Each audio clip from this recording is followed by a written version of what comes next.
ইমামতের কাজকে নিজের কাজ বানিয়ে নিয়েছি। মুসল্লিদেরকে দিন শিখাই, ইমামতি করি। ইমামতি করা মানে হলো 5 ওয়াক্ত জামাত পড়ায় বাকি সময় ঘুমানো না।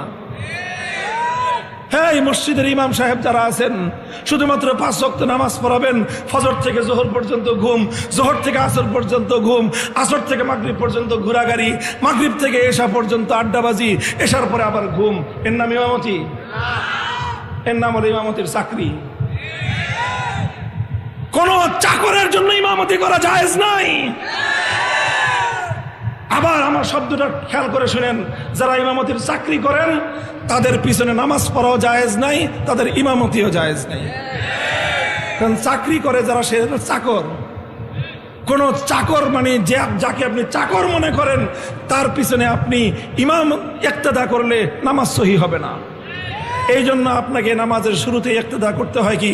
ইক্তেদাই তো বিহাজা চাকর। কি বলেন? ইক্তেদাই তো বিহাজাল ইমাম।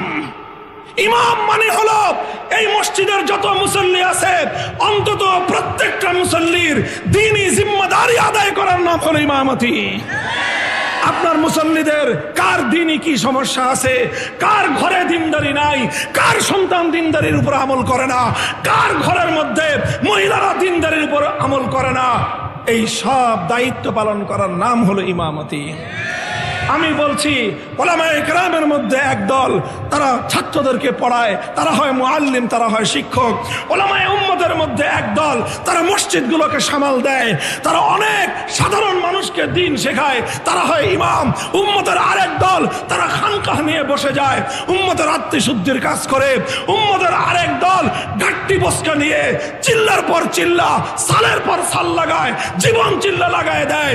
উম্মতের ময়দানে দাওয়াত এবং তাবলীগের সহিহ মানহাজ কায়েম করার জন্য কাজ করে যায়। এই পর্যন্ত ভালো। হুজুর, হুজুর আপনারা মাদ্রাসায় পড়ান ভালো, মসজিদে ইমামতি করেন ভালো, খানকা চালান এটাও ভালো, তাবলীগ করেন এটাও ভালো। এত কিছু করার পরে আবার রাজনৈতিক নেতা হইতে চান কেন? এটাই হলো মূর্খতা, এটাই হলো জাহেলিয়াত। এই জাহেলিয়াতের কবর রচনা করতে হবে। আজকের আমার এই জাহেলি সমাজের এই জাহেলিয়াতকে যদি আমি আর তুমি দূর করতে না পারি, খোদার কসম খেয়ে বলি, বিরাসতে নবুয়তের জিম্মাদারি আদায় হবে না।